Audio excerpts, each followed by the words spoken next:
What if your loneliness isn't a punishment, but a divine preparation for something greater? Have you ever felt like God has pulled you away from everything and everyone, like the doors that once opened so easily are now locked shut, and the people you relied on have slowly faded from your life? What if I told you that this season of solitude is not a mistake, that your loneliness is not a punishment, but a divine preparation? Throughout Scripture, every great man and woman of God walked through a season of being alone before stepping into their true calling.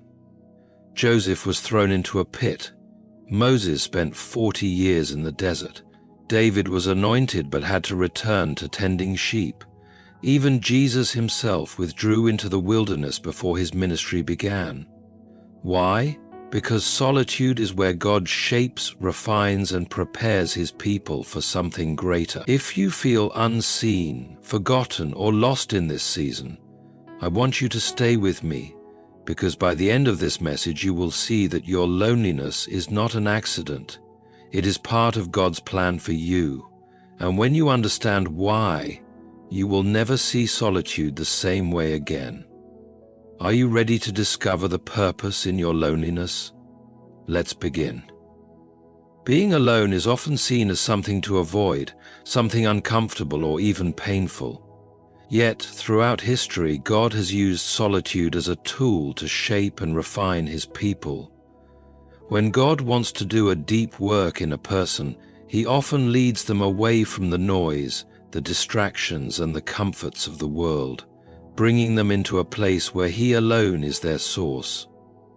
This is not a punishment, it is a process, a divine appointment where he strips away everything unnecessary so that only what truly matters remains. In the quiet places, away from human approval and worldly distractions, God begins to mold a person's heart.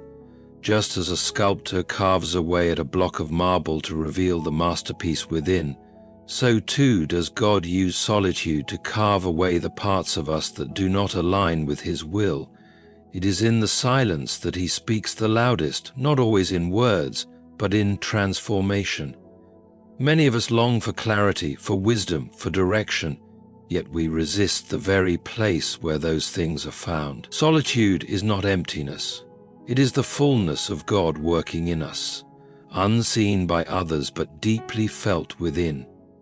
Consider the way gold is refined. It is placed in intense heat so that the impurities rise to the surface, allowing the purest part to remain. This is what happens when God draws us into seasons of being alone. He allows the fire of solitude to reveal what is hidden, the fears we have masked, the pride we have ignored, the wounds we have buried. When all distractions are removed, when there is no one else to impress, we are left with the undeniable truth of who we are before him. And in that place, God does his greatest work. The world tells us that success is found in being constantly busy, constantly surrounded by people, constantly seen and validated. But God's ways are different. He calls us to be set apart before he sends us out. Before Moses became the leader of Israel, he spent 40 years in the wilderness, shepherding sheep in solitude. Before David became king, he was alone in the fields, tending his father's flock. Before Jesus began his ministry, he spent 40 days alone in the desert. The greatest works of God often begin in hidden places. What the world sees as isolation, heaven sees as preparation. It is in solitude that we learn to hear the voice of God above all others. When Elijah fled to the wilderness, he expected to hear God in the wind, the earthquake, and the fire, but God was not in any of those grand displays. Instead, he spoke in a still, small voice. And that is the key. When we are alone, when the noise of the world is silenced, we become attuned to the whisper of God. We realize that he has been speaking all along. We were simply too distracted to listen. There is a reason why Jesus himself would often withdraw to desolate places to pray. If even the Son of God needed solitude to commune with the Father, how much more do we? There are things God wants to teach us that can only be learned when we are alone with Him. There are battles that can only be won in the secret place. Struggles that can only be conquered when there is no one else to rely on but God. Do not despise the season of solitude, for it is not a sign of abandonment but of divine refinement. The greatest transformations do not happen in the spotlight, but in the secret where no one else is watching.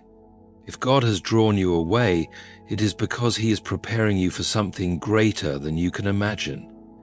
The fire of solitude may be painful, but it is purifying.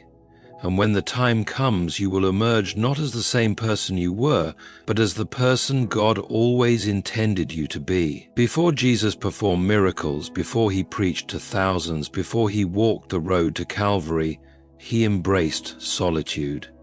Throughout His ministry, He withdrew to lonely places, seeking communion with the Father, separating Himself from the noise, the expectations, and the demands of the people. If the Son of God, perfect in wisdom and power, chose to step away and be alone with God, then surely there is something sacred, something necessary about solitude in the life of a believer. When Jesus began His ministry, the Spirit led Him into the wilderness for 40 days. This was not a place of comfort. It was not a place of applause or recognition. It was a place of hunger, of testing, of wrestling. And yet it was there in the silence of the desert that He defeated temptation. The enemy came with his most deceptive words, trying to break Him down when He was physically weak. But Jesus was not truly weak. He was fortified by communion with the Father. He did not need the world's approval or the enemy's offers. He had already received His sustenance in solitude. Many of us long to be used by God, but we resist the process that prepares us for it.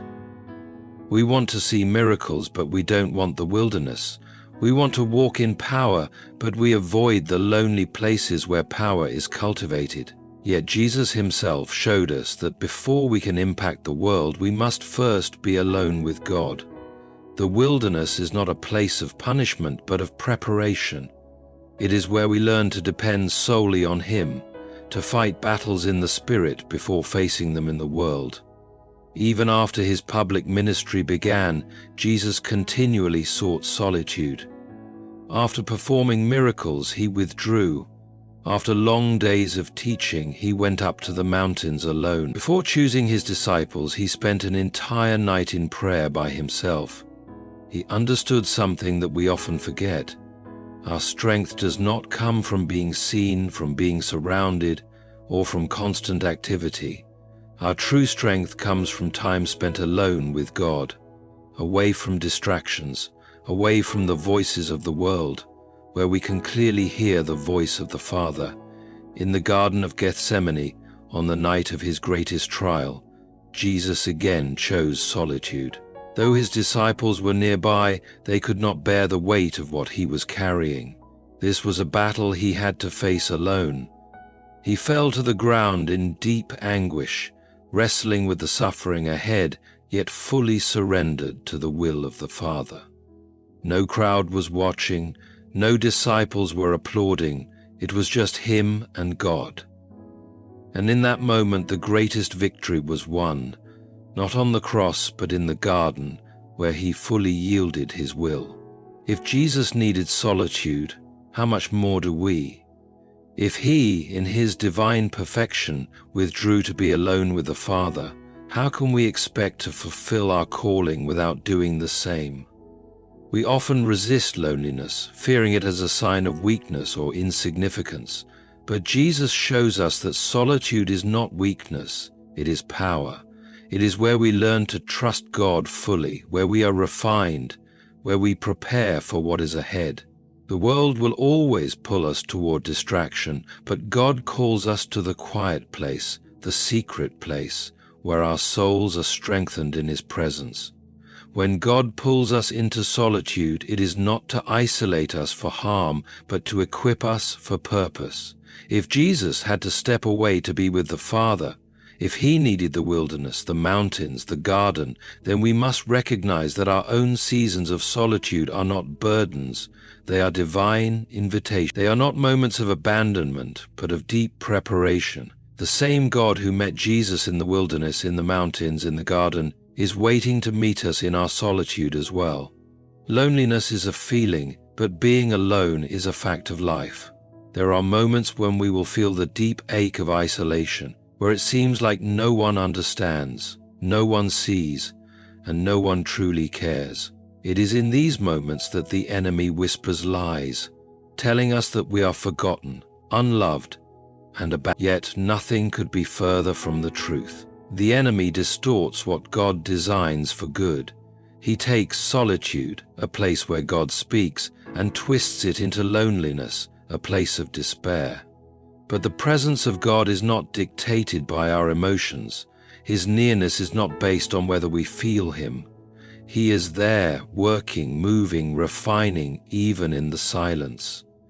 God often removes distractions so we can hear His voice more clearly. The world is loud, filled with endless noise, endless opinions, and endless demands. When we are constantly surrounded by people, constantly caught up in the rush of life, we lose our sensitivity to the quiet voice of God. He is always speaking, but we rarely take the time to truly listen. So He allows solitude, a sacred silence, where the voice of the world fades and His voice becomes unmistakable. It is in these moments that we realize the depth of His presence, not in the grand displays of power, but in the stillness where His Spirit whispers. Jesus Himself experienced the deepest form of loneliness on the cross. As He bore the weight of sin, He cried out, my God, why have you forsaken me?" In that moment, He took on the separation that sin causes, so that we would never have to be truly separated from God. Because of Him, we will never experience true abandonment. We may feel alone at times, but we are never forsaken. We may not always sense His nearness, but He is closer than we can comprehend. The same God who walked with Adam in the garden, who spoke to Moses from the burning bush, who called Samuel in the stillness of the night, is the same God who stands beside us in our quiet moments of isolation.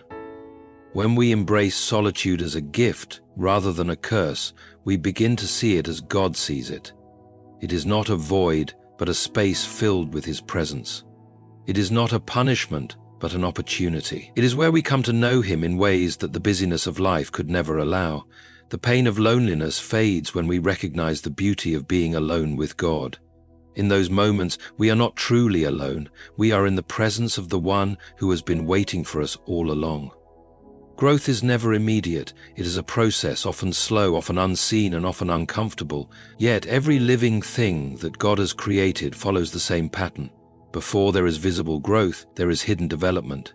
A seed does not sprout the moment it is placed in the soil. It must remain buried, unseen, surrounded by darkness, where its roots begin to stretch downward before anything appears above the surface. In the same way, God often allows His children to experience seasons of isolation and obscurity, because true growth requires a foundation that cannot be rushed. The world celebrates quick results and visible success, but God works in the depths of the unseen. He is never in a hurry. He knows that the strongest trees are those that have spent years growing deep roots before they ever reach great heights. The deeper the root, the stronger the tree.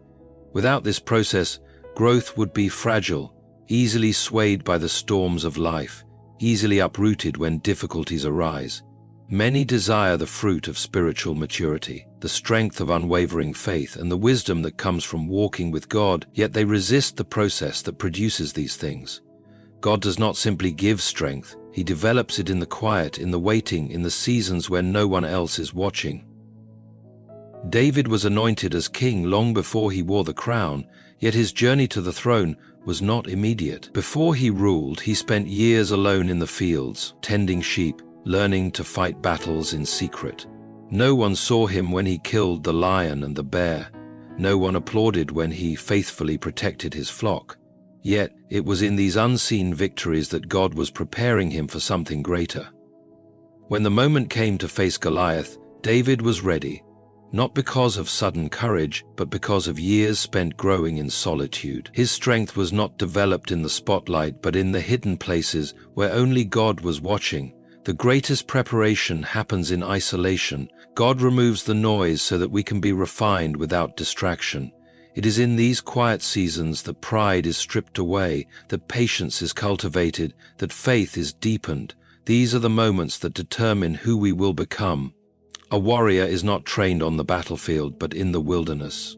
A leader is not made in the throne room, but in the quiet places of surrender. There are no shortcuts in spiritual growth. If God has placed you in a season of being unseen, it is because He is working beneath the surface, stretching your roots, strengthening your foundation. Jesus Himself followed this pattern. For 30 years He lived in obscurity, growing, preparing, waiting. The Son of God, perfect in every way, did not rush into ministry. He embraced the hidden years, knowing that the preparation was necessary. When His time came, He was ready, fully equipped to walk in His calling. If He, in His perfection, submitted to the process of hidden growth, how much more must we? If He trusted the Father's timing, how much more should we trust that God is not delaying, but preparing? Seasons of isolation are not evidence of God's absence, but of His careful craftsmanship. The most valuable things are not made in haste. The purest gold is refined in the hottest fire. The strongest foundations are laid in the deepest places. If God has placed you in a season where you feel buried, take heart. He is not burying you, He is planting you. What is hidden now will one day break forth in His perfect time, not as something weak and fragile, but as something unshakable, deeply rooted, and ready for the calling ahead. God often calls His people into solitude before revealing His plans, because true clarity is found in separation from the world's distractions. It is in the stillness, in the quiet places where no one else is watching, that we begin to hear the voice of God with unmistakable clarity. The world is loud, filled with endless noise, endless opinions, and endless pressures that cloud our ability to discern His direction. But when we are alone, stripped of the need to please others, we find ourselves in the perfect position to receive divine revelation. Moses spent 40 years in the wilderness before encountering God in the burning bush. He had once been a prince in Egypt, surrounded by power and influence, yet it was in solitude, tending sheep on the far side of the desert, that God revealed His calling. It was not in the palace, not in the presence of crowds, but in the quiet, where no one knew His name, that God spoke. That moment in the wilderness changed the course of history, because when Moses was alone, he could finally see and hear clearly. Had he remained in the noise of Egypt, he might never have recognized the voice of God calling him to deliver His people. Paul, before becoming the great apostle who wrote much of the New Testament, did not immediately step into ministry after his conversion. Instead, he spent years in the wilderness of Arabia, away from human influence, away from the expectations of others. It was in those years of isolation that he received divine revelation, that his understanding of Christ was shaped, that his mission was made clear. When he emerged, he was not speaking from second-hand knowledge or borrowed faith. He was speaking from personal encounters with God. The clarity he carried, the unwavering conviction he walked in, was forged in solitude. Jesus Himself demonstrated this truth when He withdrew into the wilderness for 40 days before beginning His public ministry. He did not enter the world stage without first spending time alone with the Father. In that place of solitude, He overcame temptation, silenced the voice of the enemy, and received the strength necessary for the mission ahead. When He returned, He did so with power and purpose, fully aligned with the Father's will. If Jesus needed solitude to prepare for His calling, how much more do we? There are seasons when God pulls us away from the familiar, not to harm us, but to refine our vision. We often resist these seasons, longing for the comfort of companionship, the reassurance of being surrounded by others. Yet it is in separation that our spiritual eyes are opened. When Abraham was called by God, he was told to leave his country, his people, and his father's household. God was taking him to a place he had never seen before, but before he could reveal it, he had to remove him from everything that could cloud his perspective. Sometimes, before God shows us the next step, He must take us away from the voices that drown out his leading. The enemy wants to keep us distracted because distraction leads to confusion, and confusion leads to hesitation. When we are too busy seeking approval, too caught up in the opinions of others, we cannot hear God's direction clearly. But when he removes the distractions, when he brings us into a place where only his voice remains, everything becomes clear. The more we fight solitude, the longer it takes for us to see. But when we embrace it, when we lean into the quiet, we find that God has been speaking all along. It is not that he was ever silent, it is that we were never still enough to listen. God never reveals his plans in a rush. He takes his time because he is not just leading us somewhere, he is shaping us into someone. If he has drawn you into a season of solitude, it is not to leave you lost, but to give you clarity that you could not receive any other way. The greatest revelations do not come in the noise, but in the silence, in the moments where nothing is left but him. When the time comes, when the preparation is complete, you will step forward with a vision so clear that no doubt, no opposition, no uncertainty will be able to shake it. Because you will have heard it not from men, but from God himself. God often removes people from our lives to remind us that our dependence must be on him alone. It is natural to seek comfort in relationships, to lean on friends, family, and mentors for guidance, encouragement, and support. But there comes a time in every believer's life when God allows certain relationships to fade, not because they were bad, but because they were becoming a substitute for him. He desires to be our first source of strength, wisdom, and provision. When we rely too much on others, we risk forgetting that he alone is our foundation.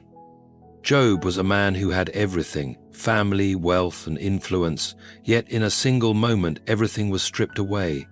His children were gone, his riches vanished, his health deteriorated, and even his closest friends accused him rather than comforted him. He was left with nothing but his faith. In that season of devastating loss, Job encountered God in a way that he never had before.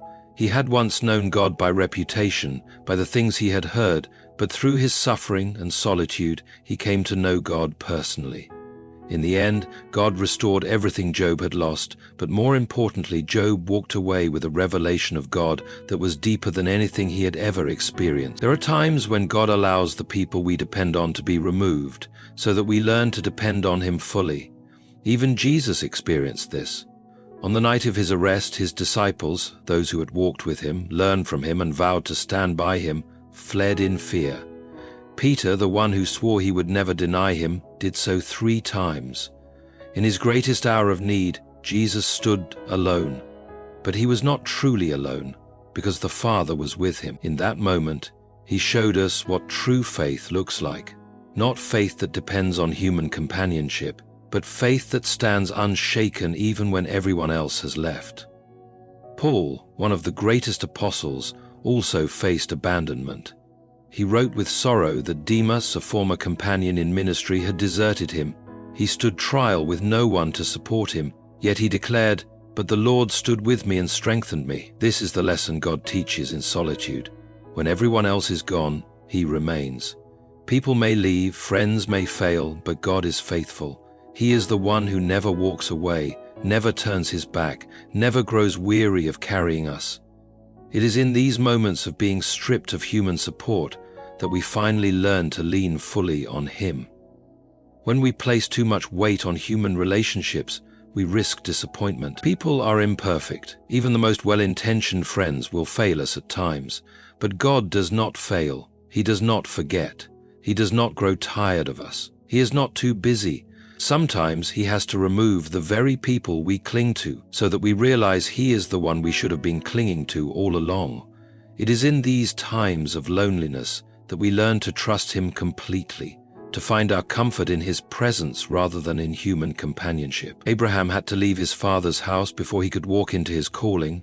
Joseph had to be separated from his family before he could step into his destiny. Moses had to flee Egypt and dwell in the wilderness before he could lead God's people.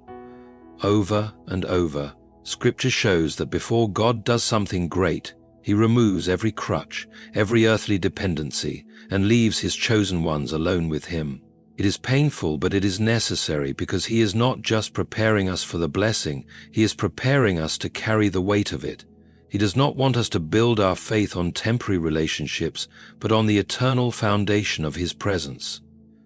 When people walk away, when relationships change, when you find yourself more alone than ever before, it is not a sign that you have been abandoned. It is an invitation to draw closer to God. He is not punishing you, He is positioning you.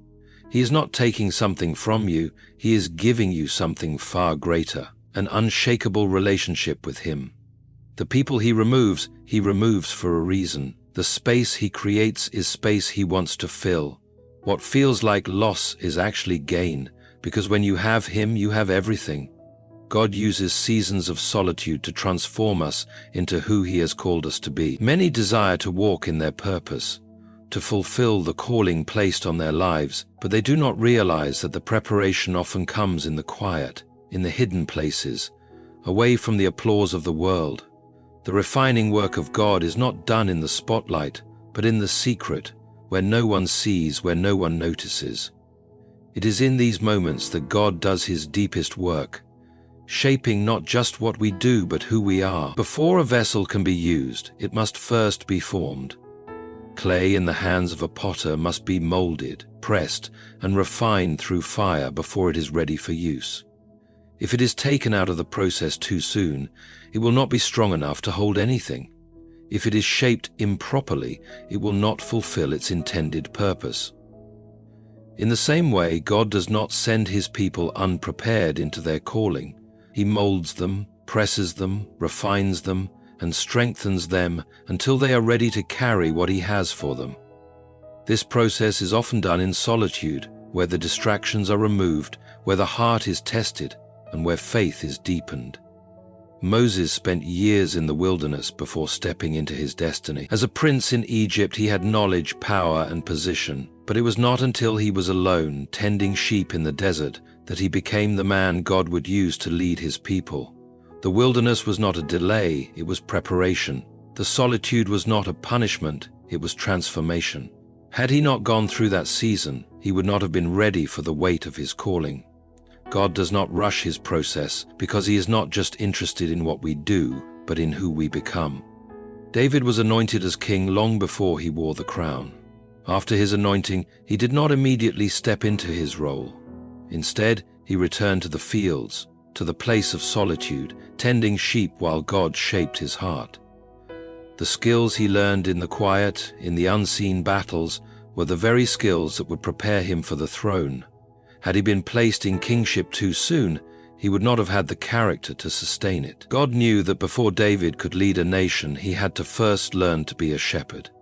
The hidden years were not wasted, they were essential. Paul, one of the greatest apostles, did not begin his ministry the moment he encountered Christ. Instead, he spent years in isolation, learning, growing, and receiving revelation directly from God.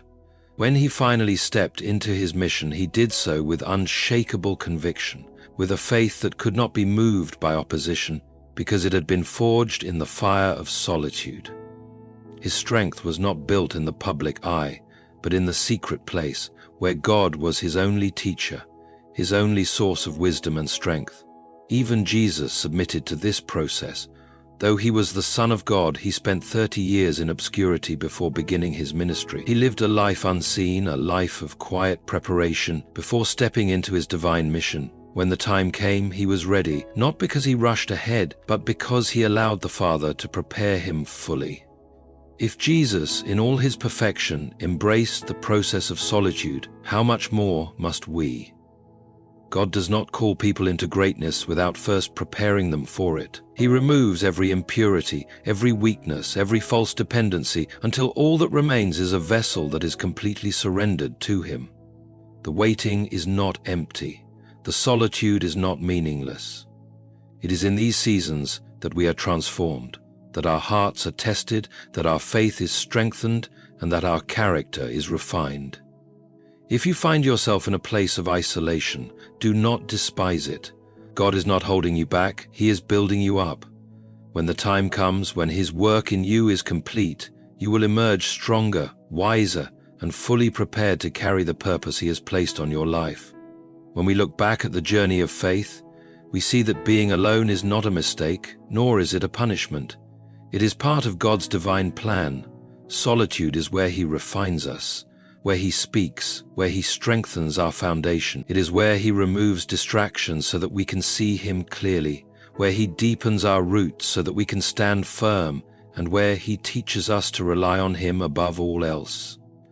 The world fears loneliness, but the people of God understand that being alone with Him is never truly being alone. The greatest men and women of faith all walked through seasons of solitude before stepping into the fullness of their calling. Joseph, Moses, David, Elijah, Paul, and even Jesus Himself all experienced isolation as part of their preparation.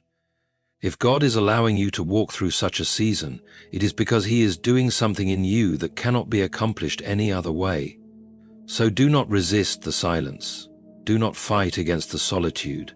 Instead, embrace it as an opportunity to know God more deeply than ever before. The loneliness you feel is not meant to crush you, but to draw you closer to the One who has never left your side. He is working even when it seems like nothing is happening. He is shaping you even when you feel forgotten. When the time is right, when the preparation is complete, He will bring you into the next season, stronger, wiser, and more deeply rooted in Him than ever before. And when that time comes, you will see that every moment of solitude was worth it, because it led you into a relationship with God that cannot be shaken. Thank you for your time, your attention, and your open hearts. May you walk with the confidence that God is with you in every season, and may you trust His plan even when it leads you into the quiet places. God bless you all.